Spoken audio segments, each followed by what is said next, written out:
to know the artist behind the epic melodies, songs, and beats. Celebrating the best new music from around the world. This is the A State of Trance podcast. Hey, what's up? My name is Ruben Ron. Welcome to a new A State of Trance podcast. And today we are joined by Emil and Valentine, or I should say, AVALAN ROKSTON. How are you guys doing? Great. How are you? Yeah, Thanks great. for having us. It's so fun because I think we never had a podcast with a duo that has already had careers by themselves, joining up and then becoming something bigger than they were before.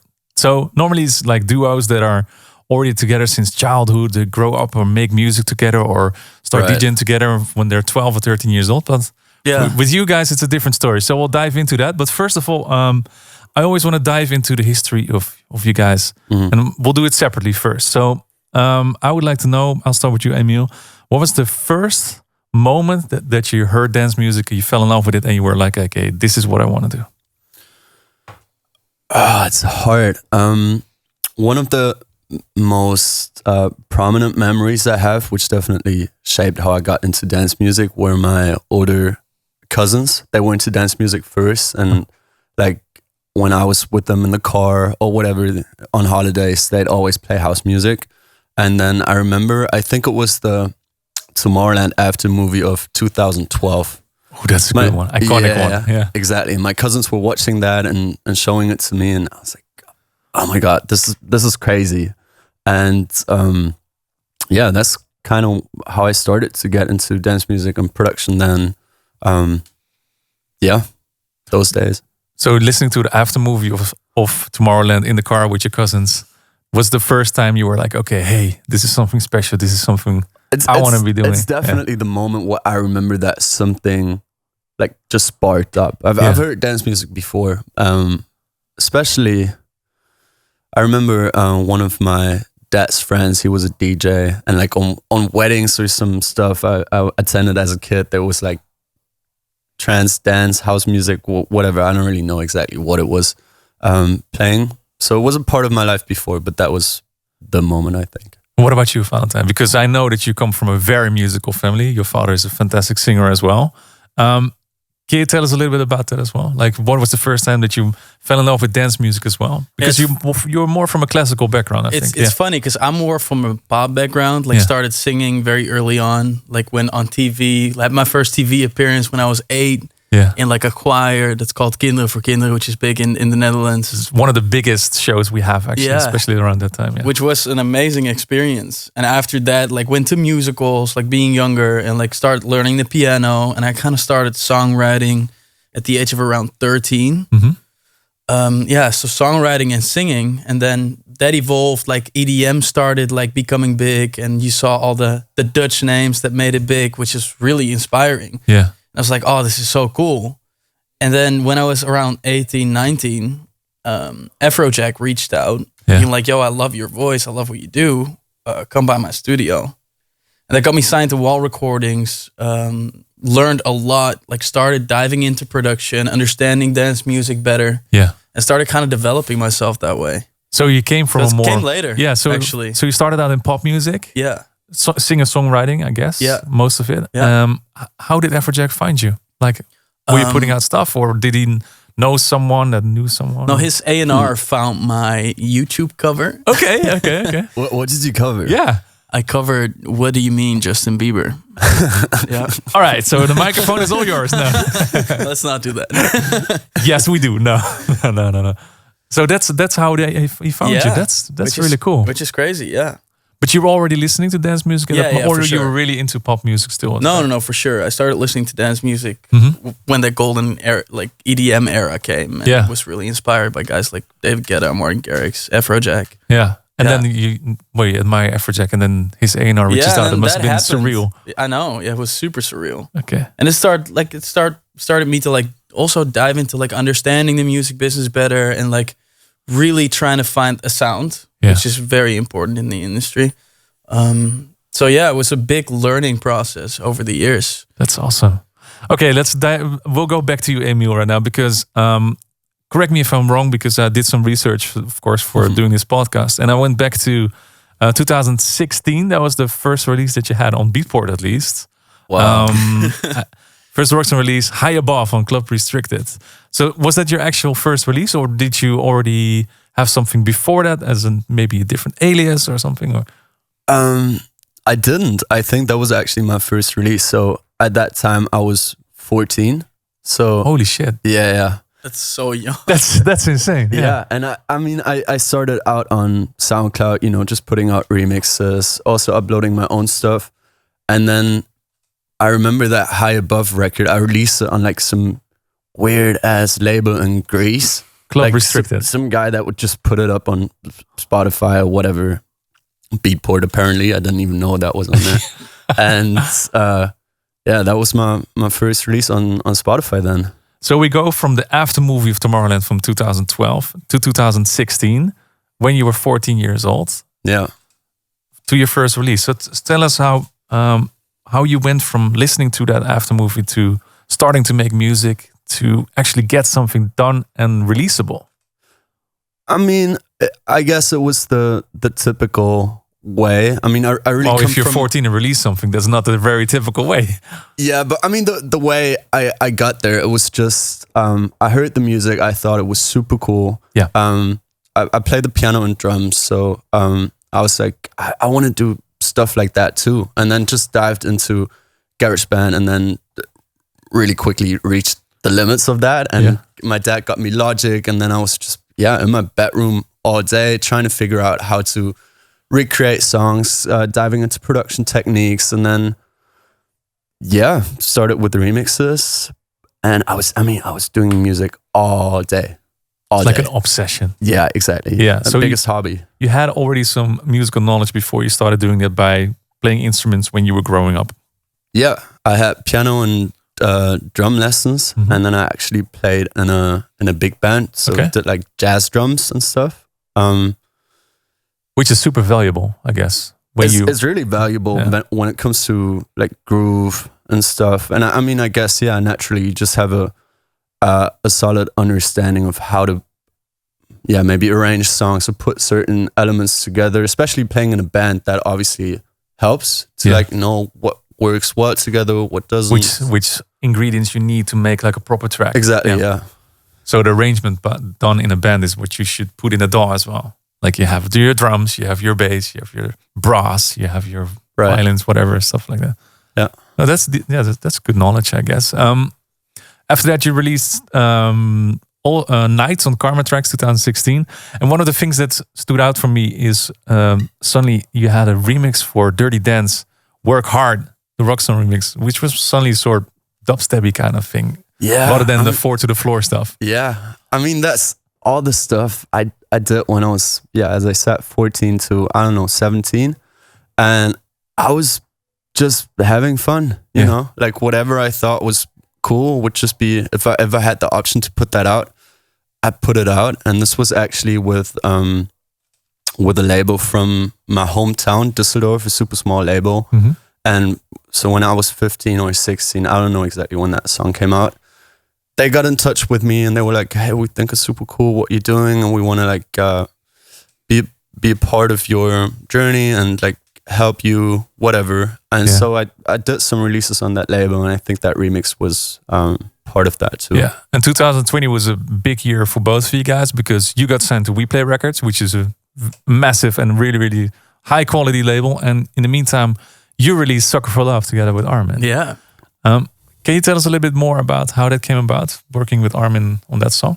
Yeah, it was great. I made that track with a buddy of mine who I worked with a lot at the time, called Julian Valen. Okay, yeah. And the record just felt really special to us. And we kind of like dreamed about having Armin van Buuren on it. So you just sent it over? Or I sent it over, That's it. it? Yeah. And Armin got back and he was like, yo, this is sick. Let's finish it up together. Yeah. And you did. Yeah. So how does that work? Because so you sit in the studio, because I'm just trying to paint the picture. You sit in the studio, you are writing a song with your friend, and is it already finished, or is it like only a hook or whatever? What is it? So what is the moment that you were like, okay, this is good enough for me to send out as demo to a massive artist? Yeah, so we wrote the song and we just put piano on it. Yeah. We're both like piano players, so like the demo sounded really nice. Yeah. But Armin took it to a whole other level. Yeah. which was sick. So it was we just send him the stems, send him the vocal, and he and you wait. it up. Yeah, and wait. Yeah. How long did it take before he got back to it? I don't know. I think about like 3 months or something. And in the meantime, you were like, okay, what's happening? What's happening? Yeah, you never know, right? And then he got it back. What did you think about it? Yeah, it was crazy. Yeah. It was way better than I expected. Yeah. In what way? It was even better, you know. Like he took the song from like a piano kind of intimate song to like this big song for big stages. And like I said, in the meantime, you released Dip. Which was a song I saw it on a lot of different labels, so it must have been picked up by different territories as well. Do you still remember writing Dip? Because it was a cool song, to be honest. It's a pretty cool song, actually, for my age then, and where I was like, it's like mature. Like before that, that's what I wrote down. It was the Not Right, and especially Not Right. Also, in We Play, it was like more of a mature sound that you started to produce rather than the, I would say, EDM, hands in the air stuff. Yeah, I mean, looking back, that was probably the first record where I really committed to doing credible dance music, or what I think of as credible dance music. And from that comes the more mature sound. I think how I did that record actually was I just found like a short vocal section on, I don't know if it was, I don't even think Splice was big at that time already. So it was probably, I don't think so, no. From some sample pack on my hard drive. And it just had like a very, I don't know, cool underground vocal type of feeling to it. And the rest of the track is pretty simple. I mean, the bass is pretty sick, it's heavy. But that's the first record that is more like a club tool, you know? Like actually just made for the dance floor instead of, I don't know, listening to it when you're like an EDM kind of. Yeah, exactly. Yeah, it's the first really like club worthy tune I did. Yeah, that's what I wrote down as well. It was the first like mature kind of tune as well. And now we dive further into, because we are still on total different timelines right now. In the meantime, you are here somewhere making pop songs with Armin, and you're making cool club tracks. We're not there where you're getting together yet, because I remember we went into COVID, and luckily we had a very cool tour together as well in the US, but that's something totally on the side. I remember we went into lockdown, and at the end of 2020, you released something absolutely mind-blowing. Like, I was listening to it yesterday on the couch, and my girlfriend was sitting next to me, and I didn't even know she knew the song, and I was listening to it. And she started singing along. I'm like, hey, how do you know this song? I'm talking about The World We Know, which was the anthem for AMF, which didn't go through, obviously, because there was COVID happening. And I remember seeing the video for the first time, and I knew you a little bit. Live stream that year. It was like, I had goosebumps seeing that for the first time. I said, yo, that's my boy Valentine. He sits there on a piano in the Amsterdam Arena, which is holy ground because I'm an Ajax supporter. He's just sitting there. And tell us a little bit how that came about, because out of nowhere you were sitting there. It was definitely most of the one of the most special moments I've ever had. Yeah, it was just magical being like alone in that arena during COVID, singing this intimate song. In such a massive environment, intimate song. Yeah. And during the lockdown, video is crazy too. Actually, just like that huge arena, and then it's just you on the piano. Sick. Yeah, it was crazy. And during lockdown, it kind of like felt weird to make dance music when the world wasn't able to like really like dance, you know. So I kind of took it back to the roots and tried to like write something really true to the heart and intimate. Yeah. And AMF picked it up and was like, we would love for you to like do this intimate song like in our live stream for the opening of AMF. Like, we can't party together this year, but we still want to give the people a certain feeling that we're there and like we're all together. Yeah, we're all together in this. And the song was a good fit for that. So they asked me to come out and perform it like in the arena. It was a stellar performance. Did you? You didn't know each other. Did you hear that song, or did you know the song? Because you're a lover of EDM, so I guess it was. But I don't think I heard that actually. Such a shame, man. Yeah, Such I mean, a shame. I do. Well, know that's it it. now. I do know it now, but no, at the time I didn't hear. Now it. doesn't count anymore. Yeah, no. There's no. also 60 million songs a year uploaded to Spotify, so I forgive you.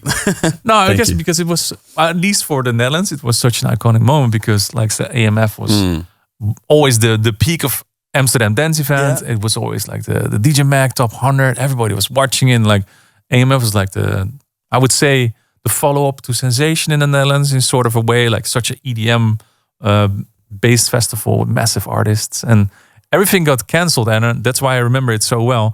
And it resonated with a lot of people because otherwise my girlfriend wouldn't be sitting along with it. I was like, But I have to say, it was a scary moment though, because people are used to like DJs, right? And all of a sudden there's this opening with like a piano and like a super intimate Like, what is song. this guy doing? Yeah. So I don't know. It was also scary and it was different. Yeah. I knew it was different. So it was also like, I didn't know how the people receive it, even though it was like, it was super cool and well done. And it was just like and different. it was also an introduction of yourself as a solo artist to a lot of people. Yeah, for sure. What were the first reactions that you got? Oh on yeah, that show? I got so many nice reactions. It was great, like seeing that. It must have been spectacular, to be honest, and scary as well because people are waiting for Very. some random DJ to pop up and play some music, and suddenly, piano, here we go. In the meantime, you also released "Should I Wait for You" together with Armin. Yeah. Which was also the song that you performed during the Balance Tour, right? Or was that No? That was "Sucker for Love." Yeah, it was the song we wrote there. Yeah. Oh, that's true, actually. Yeah. Oh, you actually wrote it on tour? We wrote it in the That's tour cool. bus Sick. because I broke up with my girl at the time. Oh, that is true. And I had something to write about. Wow. Yeah. That is true, actually. I remember now. Yeah. And I remember, so this is just a side, I'm not even sure if I'm allowed to share this, but I remember that Armin took it here to the studio for the first time, the "Should I Wait for You," and played it here, and he was like getting like super emotional because there was so much hurt in that song. You put so much, how do you say it, like heartbreak into that song as well. Yeah, and there was a bit in that song that could relate to everybody, you know, and everybody has their own story. But I feel like the song, connected to us in a way. Also, when we wrote it, like it was very personal to all of us. Yeah. Which was, beautiful. Written in a bus. Yeah. That's interesting. I remember the bus tour. That was very nice. Now we get to the moment because after that you released with Armin "Should I Wait for You." You also did a duet together with Antonia called "Take Me Somewhere." And one of the last things you released as a solo artist was the cover that you did together with Burak Yeter, "No Doubt, Don't Speak." Yeah. How did you come about covering a song like that? Do you still remember that? I don't really know how it went. I think I played a few chords and then I just started singing that song like over these chords without me even realizing it. And I was like, oh, that's actually pretty cool. And then you fired it over to Burak and then he made a version. Yeah, it was during ADE, I remember that year. We had the idea. He liked it and we worked it out. Like we finished it up together. Awesome, man. All right. Now we get to the point because we spoke about this briefly in the regular episode when you were doing a guest mix, but that's always like fast. So I want to hear the story like properly. How did you guys meet and what inspired you to form AVALAN ROKSTON as a duo? First of all, the story, how did you meet, Emil? Yeah, so I'm from Düsseldorf in Germany. And when I was 18, I moved to Amsterdam for my studies. And so I was at uni here, still, pretty fresh to the whole music game, just signed to WePlay like half a year before. So I was getting more serious about it and I was looking for people to work with in Amsterdam because obviously I didn't really know one here. And then, I don't know how long into my studies in Amsterdam this was, but must have been pretty early on. I just took a walk with my neighbor, who's a DJ too, actually. And it was lockdown, so no one on the streets. We took his dog, went for a stroll, and then, I heard someone singing, like, on the streets. I just heard it coming from a window on the first floor, and I was like, wait, let's wait a second. This sounds really good. I just listened for like a couple seconds, and then I was like, I wanna work with this guy. He's a good singer. And then I just waited and waved. until Valentine. And later I how long heard it he's took, been but it standing was- there for 5 minutes. It must have been a while, but yeah, eventually he noticed me, and we planned a session, and then everything else. But how did you reach out? You were like, "Hey, I just hear you singing. I want to be working with you." Or I just got his Instagram, and then Yeah, so I opened the window, we started chatting, and he told me a story. I'm a producer from Düsseldorf. and you were like, "Yeah, whatever." Yeah. not at all, not at all. He said, I'm studying here in Amsterdam, looking for people to work with. I heard you sing. I was like, oh, that's cool. Like, I've never had this before. Like, what is happening? But exchanged Instagrams. And I was like, yeah, send me what you've been working on. It's so random that he's just. What were you singing, and why were you singing? This is singing out loud just for nothing. No, This I was- was recording vocals Oh, in my okay. living room. okay. Yeah. So you don't have a soundproof home at all because someone is outside on the street hearing your songs. Yeah, I'm surprised my neighbors never complained. very loudly. So imagine your neighbors. You never hear any complaints from them. No, I Maybe. wasn't aware that it was audible on the streets. Well, maybe they, it was lockdown anyway, so they enjoyed listening to your sessions Right. Yeah. at 2 at night. Do you still remember what song he was singing, or was it just something random? No, it's just idea. random stuff. Like, I was just recording vocals, so I don't even know what song anymore. That's hilarious, to be honest. Okay, so there you connected through Instagram. Yeah. And what happened next? Well, next we got into the studio, and we did a lot of sessions. We were in the studio a lot because again, it was COVID, so I mean, you didn't really have a lot to do. So we were just working on music all day, and then that went on for quite a good amount of time. But we just had a great chemistry in the studio. Like, everything worked out really well. And then eventually, after some time, we were like, you know what? Like, let's just do even more together. Yeah. And then that idea of starting a duo formed. And a couple more months down the line, eventually we just found a really great sound for us and figured out what makes a good dance song for us and how we can achieve that by putting our two skills together. That also took a minute, though. Yeah, because it sounds like you had a long period together that you were sitting in the studio. Were you working on each other's solo stuff, or how did? We were kind of like. It was I think everything. I think pretty we, much. Yeah, we were maybe kind of like trying to fit into a box of like commercial records. Yeah. And I feel like the minute we kind of let that go, and we were like, let's just be creative and see whatever happens. Yeah. That's kind of where it clicked, and we were like, "Oh, this is cool. This feels authentic. If this feels good to us." Yeah, we really had that clicking moment. Yeah. Like, it was really one day where we did. Actually, I think one of the first records, or maybe the first record that was kind of defining our sound, was "Senses of Time." Yeah. Which just came out now. Yeah. So like 2 years later, 1.5 years later. It's funny how long sometimes. Yeah, but like when we did that, we were like, this is it. This is something sick. special. This is dope. And that was also one of the first songs where everyone was like, this is special. Yeah. You know, like the stuff before was cool too, but that just wasn't really us. But that was like one of the first songs where we were like, okay. It's definitely the most authentic song we did. Yeah. Yeah. So I think what people can learn out of this is that you shouldn't rush into releasing stuff that you're not really 100% backing. But sometimes it just takes a little bit more time to find the perfect sounds that defines what you guys really are. And at the same time, it's also you gotta experiment, you know, and you have to it's a process finding your sound and who you are as an artist too. Like that usually takes years. Yeah. So I wouldn't say don't release anything. Don't be like a perfectionist, because it takes away. Like I feel like music needs to be put out for sure. So I think I've spent too much time waiting and trying to have everything perfect, what feels perfect to me, Which doesn't exist. It doesn't exist, and I feel like that's you should just do it. And in the process, you shape the sound, and you find out, okay, this is more me. Like I like to go more this direction or that direction, but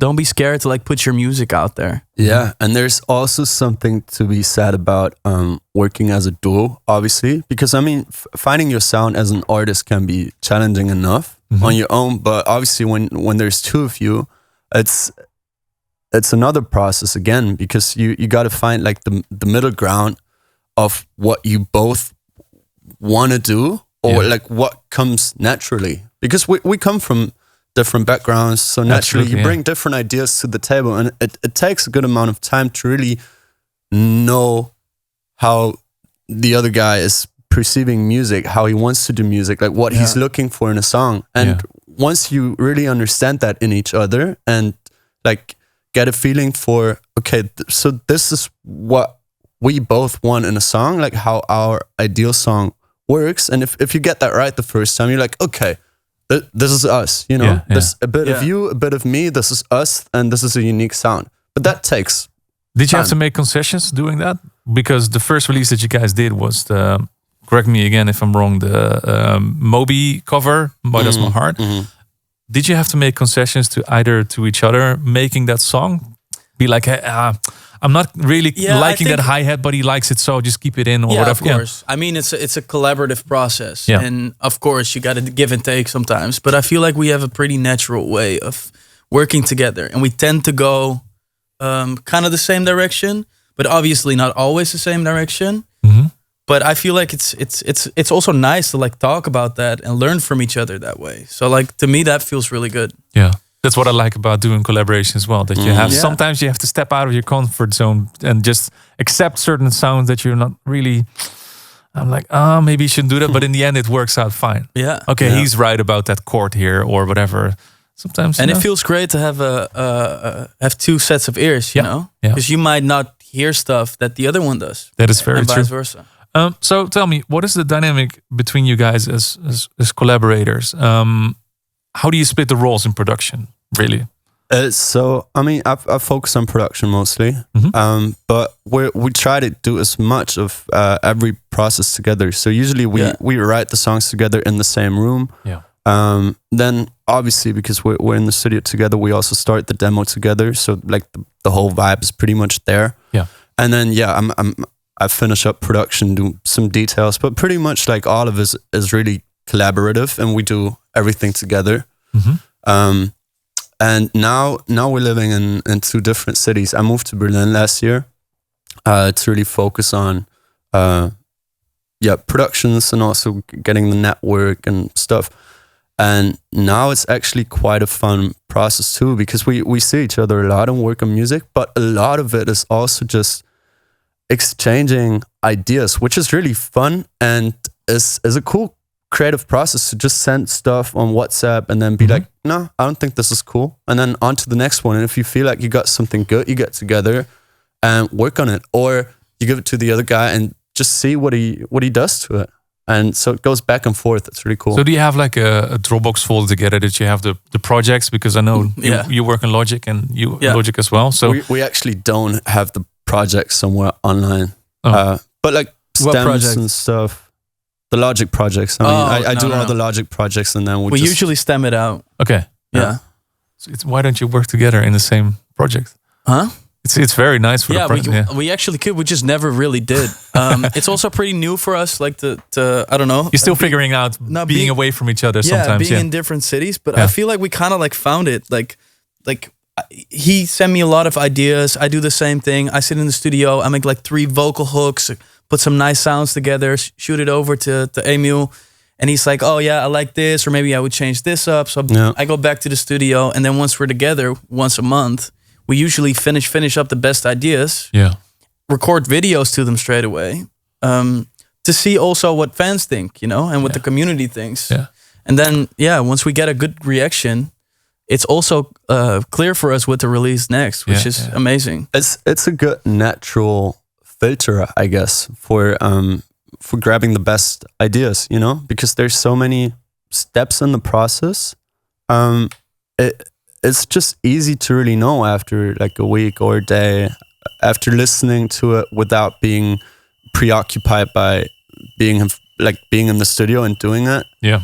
To just know, okay, this is good because I like it, or this isn't good because, you know, I thought it was great at the moment in the studio, but clearly it's not resonating with the other one. So how many ideas do you send each other in? Because I've witnessed Valentine work in like I said, on the tour bus a little bit, and I know how much ideas you had in 1 week already, just sitting behind the piano and just singing out randomly, and you probably work on productions at the same time. How many ideas a week do you generally get to each other? I don't know. I don't want to know how much they're in the folder already.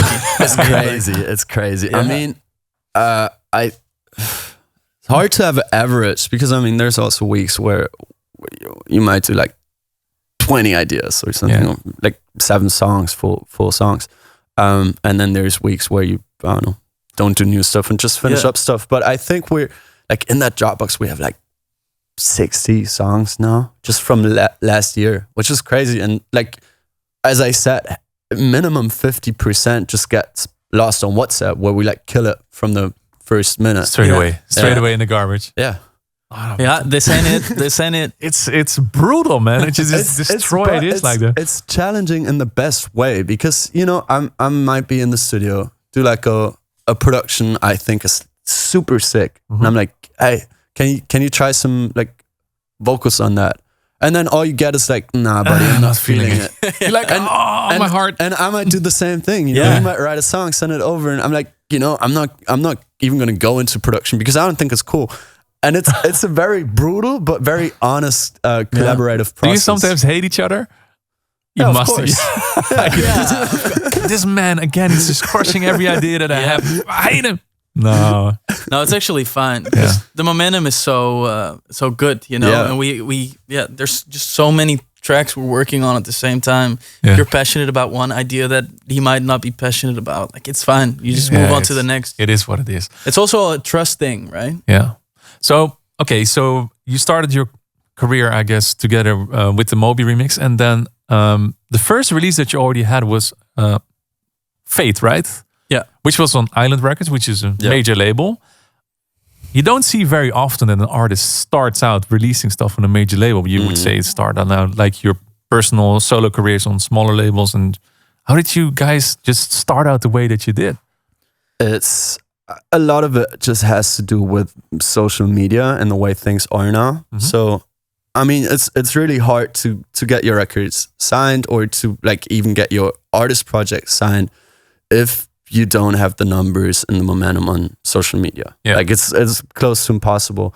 So what we did when we started out was we just started on social media, like teasing everything, trying to build a following there and just get exposure for our songs. And eventually that worked out well. And Faith, or the Moby remix, just blew up, went viral. And then we had all the major labels like in our DMs, like, yo guys, let's put this out. Let's talk. How does that work? So you just sit on Instagram and someone from Universal or Somi is just hitting up messages to you like, hey, I love this stuff. You want to send some stuff over? Is that just really how it works? Pretty much A&R sliding into the DM. Yeah. Wow. Which was actually at the time mind-blowing to me. Yeah. Because it's usually you think of the music industry, like you make songs and you want to send it out in the hopes you get signed. Yeah. Which is also what I've been doing over the years, you know, trying to like get records signed, trying to like get a good record deal for myself, get more like a team behind you to work on stuff. Yeah. Yeah, exactly. And then the minute you let go of that and you try to plan showcasing what you do on social media and you see it connects, like that's what labels want to see nowadays. And it was just crazy to see that the minute we had something going and we had a track that people liked and we started getting more followers, that the labels came by themselves. You know? It's actually crazy. I mean, it's literally all of them in a time span of 24 hours then. I remember when our Moby remix blew up, like it just went viral overnight. The next 2 days, like 5 labels in the DMs, like all in the time span of 24 hours. And you're like, wow, what is happening? You feel like you're just doing stuff on social media, like nothing really substantial maybe. And all of a sudden, you know, all it takes is like 1 million views and everyone's knocking at your door. It's crazy, but it's a good lesson too, because I mean, that's just how a lot of stuff in the industry just works now. I mean, you can't deny that social media is just so incredibly important and valuable. So we were lucky to be lucky with social media, but also make that experience of how to use it for us very early on. Was that a strategy for you guys straight away that you were like, okay, we're going to showcase as much as we can already and share it with everyone without putting it out? It was kind of, we were just trying to figure out what feels authentic to us with social media. And it kind of happened spontaneously in the beginning where we were like, okay, let's just put the phone down and show people what we're doing. Yeah. Don't force anything. Don't stage anything. Be yourself. Be ourselves and listen to our music and show people what we do. We just knew that we wanted it to be about the music. You know, there's no video of us talking, which I mean that would be fine too. So this is the first. We were like, you know what we want to get out of social media is just a platform for our music, because that's what we need it for first and foremost. You know, to get the music out. Yeah. So that was always the plan, and we were like, okay, what's our, like, how can we stand out on social media? Certainly, it's not doing like funny videos or challenges, whatever. That might get you like a lot of clicks, but it's nowhere connected to your music. Yeah. So we were like, let's just make it all about the music and just listen to it and literally like just get some, you know, image, some sort of vibe to showcase the song. And that worked out great, which was a surprise, honestly. Yeah. And it's so cool actually now seeing a lot of other artists, especially in dance, adapting that. I guess because they look at what you're doing and they're trying to copy it because they want to walk the same path as you guys are doing, I guess, which makes a lot of sense. So you got all these DMs here in inbox, and how did you decide to go with Island at that moment? Because if you have so many offers on the table, probably a lot of really big promises as well. You maybe had some meetings with these labels, or how did you decide to go for Island in the end? I think we just really connected with the people there. And we felt like a true spirit of, we want to do this with you guys. We had a great... genuine, you know? Yeah. Which every label probably said, but it felt better, yeah. Yeah, we have a really, really great team. We're super lucky to work with incredibly passionate people and people we genuinely just enjoy, like, brainstorming, thinking music with. Like, it's super fun. So just naturally it felt good. You know, they gave us a platform to put out the songs, which was obviously the most important thing we were looking for. And then it just felt right. It also happened pretty quickly, actually. Yeah, because there's not a lot of time between the Moby cover and the first release on Faith on Island. There's not a lot of time between that, so it really went fast. You probably had some songs almost done already that you could send out to them, or that's kind of also been our mission from the beginning on, to just try and release as much music as we can. And that just feels good to us. Which you did, because in the rest of the year you had one of the first ones that I really, really, really loved was Ocean, especially the Lost in Emotion hook that you wrote on that one. After that you did Paradise. And then suddenly in July, I was like, hey, wait a minute, Ocean was already out, right? Why is it here again? And then it was together with Artbot. Yeah. You know what? That's actually a crazy fun story too, how that we'll share it. We have all the time. So we have Artbot in our DMs and we're like, wow. This is crazy. Sick. Which is the sound that you were going for, like big, that kind of corner. It's artists you look up to. You share like a vision, and you're just genuinely inspired by them, and you love what they do. So we have them in our DMs, and they're like, "Hey guys, love the track Ocean." And we're like, "What are they gonna say next? Like, come on." So we were hoping they want to remix it, and then they started working on the song. It came out. We started to develop a great relationship with the guys. Super thankful for that. But how they discovered the track, they were actually in LA, I think, working on music, and so they took a walk on the beach, just like taking some time off, and then they were looking for a song to put on their story. On Instagram. So they just typed Ocean because they were by the ocean. Oh my God. At that time, our song was trending on Instagram audio because our reel blew up. So they found the song and they were like, this is sick, and reached out to us. So yeah, crazy how that happened. Social media. You guys have the most insane stories from walking down the street and getting to know each other, and now this is absolutely wild. Yeah. So wow. Okay, that's interesting. So you re-released the song Ocean with them, which also goes even further because now you have a song out on their label, Sense of Time on Upper Ground. And you also perform at their festival in November. How was that? Amazing. Yeah. Yeah. It was really good vibes. Really great experience. And super thankful to get to be part of that Upper Ground family and have an opportunity to showcase what we do and be part of that scene and family. It was really sick. Yeah, I can imagine. And when I was looking at your socials, looking back to the shows that you did together, was the first show you did together actually 2023 in Ushuaia? That was the first time you performed together, or it was no? Saga, 2023. 2023 in Saga already. Yeah, in Romania.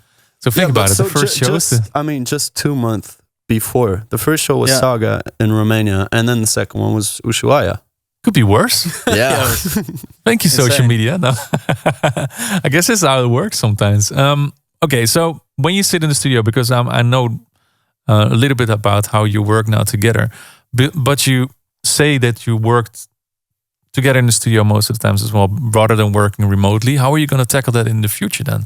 Are you still coming together every now and then, or are you also deciding to work solo on projects now? Well, we're committed to no.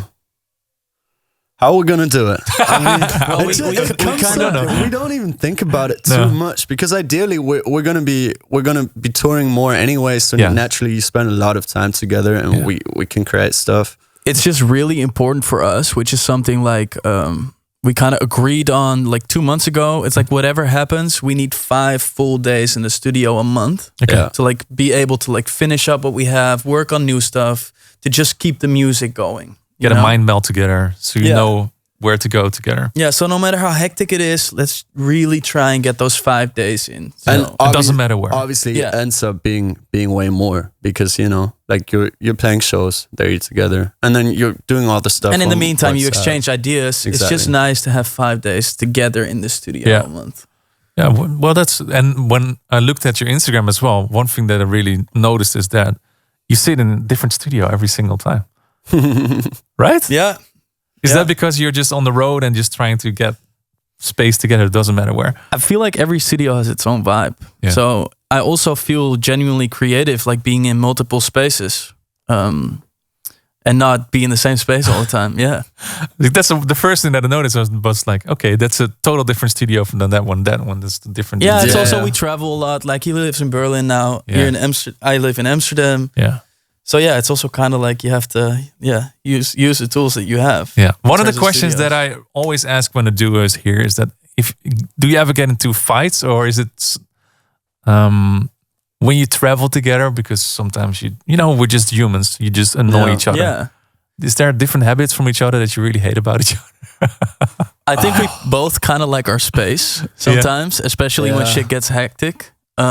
So I feel like that's been a process trying to like figure that out, and obviously that led to some discussions. Yeah, which I think is super healthy because like you said, we're both humans and we all have our own way of doing things as well. Yeah, but I feel like that's fine. That's fine, and that's also something important to also stay true to who you are and respect each other's boundaries and the way someone is. Yeah. Do you still remember the first time that you played together? How you approach a stage together? Because I know that you sing on the show. How do you approach one set as 2 individuals? With different songs in that way. Yeah, sometimes we just play really spontaneous and just see, like a typical B2B, see what the other one plays and then react. But we try to just figure out what we both like to play at the time, put it into a playlist and then shape it from there. Yeah, we have like shared playlist where we just throw all the tracks in we like and think are playable for the project. Yeah. Okay. Yeah, and then before a show, we just look at like what fits, like what style we want to go for here. Do we go harder, softer, like kind of like Yeah, and the longer take it as it goes. the longer you're gonna be together as a duo, the more songs of your own you're gonna be playing in your set, I guess. Exactly. And now it's more of a DJ singer. Also, is there anything live in the future as well? Because you both have you know, you know how to perform live as an artist. Yeah, it's definitely something we wanna dive into. You know, I think it would be super sick to implement some sort of live percussion maybe eventually. I don't know. Some synths, because we're both like key players. Yeah, It's definitely something we're looking into for the future. there's so much exciting stuff for you guys in the future ahead of you. There's a lot you can do with it, but for now, spend time on perfecting what we got now, and then just see whenever we feel like implementing new stuff. Awesome. One of the things that you did is reworking Skylar Gray's Coming Home. You also did Why Does My Heart Feel So Bad, of course. Is it going to be more reworks in the future as well? Or are you just focusing on new songs by yourself? We're focusing on original stuff. Yeah, there's nothing in the pipeline right now. Like I wouldn't say we won't do it again. Like if the idea is good, it's good. Mm-hmm. Coming Home was also super spontaneous. Yeah, it just like it's just stuff that almost happens by accident. Yeah. Like we had this production and we were actually writing to it and just recording like melody ideas, and then Valentine started singing that melody over it, and we were like, okay, like this works. That works. Yeah. It's cool, and we were not like, oh yeah, let's make this cover and release it. We were just like, okay, this feels good right now, let's just record it. And then we're like, okay, cool. Time goes by, it got a great reaction on social media, and we're like, okay, yeah, let's put it out, you know. Yeah. Well, there you go. And again, the social media power behind it, proving that something is possibly a success, and then you just release it. That's the you put a lot of faith in the hands of your fans. I think it's the most important thing too. We try to give them as much power as we can. I mean, unfortunately, sometimes it also, as an artist, puts you in a vulnerable spot, right? Mm-hmm. Because you wanna provide to your fans, and you want to give them what they want. And if you tease 60 songs like on social media, it's pretty obvious that you're not going to be able to release every one. So that can sometimes actually feel quite sad if you have people reaching out like, what's up with that song, and you know you can't, or you're not going to put it out. But it's just such a nice way to engage with your fans and get a reaction, right? And sometimes it can take 2 years to put a song out. It can take that long. Yeah. What's going to happen with Alive, for example?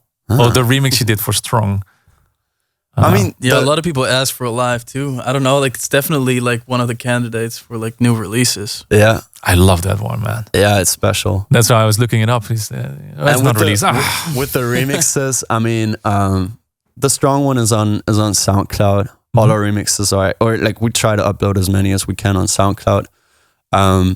We actually we tried to get it officially released because it got such a great reaction, and it also worked super well on SoundCloud. But unfortunately, that didn't happen. They're hard. I know that a good friend of mine, you know him as Estiva, also made a few remixes for London Grammar. And they just don't want to release it, even though it's so good. I know. Well, you know, it's their right. That's how it goes with the remixes. You know, well, at least you have it for your sets. Exactly. Yeah, that's the most which is great, and people can listen to it on SoundCloud. That's true. Last one. I saw that you were in the studio with Jaden Boyson and also made a song, Thinking About You. Is that something that's going to be released in the future as well? Or is it also an idea that's going to be scrapped? That was just pretty much 3 creatives just like having fun in the studio, and that came out. But yeah, it just happened that way. That's it. It's also so different from what we're doing as a duo. Yeah, but also the remix that you did for Vogue was also different than what you were doing so far. So. Yeah, I mean it's different. It's darker, but it stays true to like the broader realm of sound we're in. I think sonically, whereas the other one we did with Jaden is just something completely different. But I feel like in order to keep doing what we're doing and the sound we have, I think it's also cool to like be diverse in other stuff you make, you know? Like we're working also together with other artists, like behind the scenes, like songwriting, producing. And I think it really like gives you inspiration to keep doing what we're doing as well. Yeah. And you're also playing a collab already. Yeah, it sounded so different, right? I'm not gonna say anything about it. Right. No, I mean, it's just you get inspired by so many different things, and as an artist, I mean, especially as a DJ, of course, you gotta find your sound and be committed to that. But that's why, like, being musicians first and being songwriters, producers, and singers, and not just DJs, you know, that's really where we come from. Yeah, it's so important to just also do different stuff every now and then, not be too strict and serious about it, because that's what it gives you all the good. Keeps yourself fresh as well. It makes you evolve as well. Yeah. And different sound designing and different approaching to how you make music, I guess. So what's going to happen in 2025? Because, like I said, in 2024 was absolutely massive with so much music. How are you rolling this out in 2025? More music. Yeah, but we kind of want to find the balance. Like, we've been teasing a lot of songs. It's all about finding the balance of putting as much music as possible out, but also like just taking a moment to really be able to also like promote the music the right way. Yeah.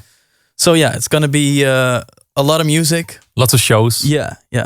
Because most of the times you have to explain this a little bit, that if you're successful in a certain year, let's say last year 2024, you won't see it into shows until a year later in general, because you know, big festivals get booked far in advance. So I guess we're going to see you guys a lot on stage in 2025.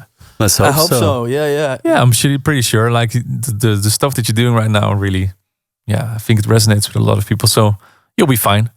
Another question that pops up, actually, because now you work with Artbot, you work with another big artist in the meantime as well. Which artist for you separately is on the bucket list to work with as soon as you can? Could be anyone. Doesn't need to be in dance music. Could be anyone. I think for me, that's Rufus. Ooh, yeah. Rufus will be sick. Because they just have the perfect blend between electronic and like really organic, band kind of feel. I feel like for me, that's the ultimate collab right now. Every year on any festivals, Inner Bloom is still one of the most played tracks. It's just so magical. Yeah. I think I have two, and it's two different takes. I mean, one would be actually one. I'm not sure about the second one. I think it would be so sick to get in the studio with London Grammar, actually. Ooh, because it's I remix so many of their songs throughout time, and it's just because I naturally resonate with how they write. Yeah. You know? And something so I mystical, think, there's just something about it, and the more indie approach. So I would really, I think they actually did quite some collaborations in like the electronic scene. But yeah, that would just be, I don't know, for me personally, that'd be sick. Let's write it down. January 2025, you wrote down that you want to work with them. Let's manifest it, right? That's how it works. That's how it works. 100%. Guys, thank you so much for answering all of these questions. I'm super excited that you were here in the studio doing the guest mix and answering all my questions. Thank you for that. And thanks for having us. Let's invite you back in a year and let's see what happens. Yeah? Sounds good. Cool. All right. Thank you so much for AVALAN ROKSTON. Thank you so much for tuning into this podcast. And I'll see you next time for a new one. Bye-bye. Thanks for having us, bro. Thank you for tuning in. Check all previous episodes on YouTube or your favorite podcast portal.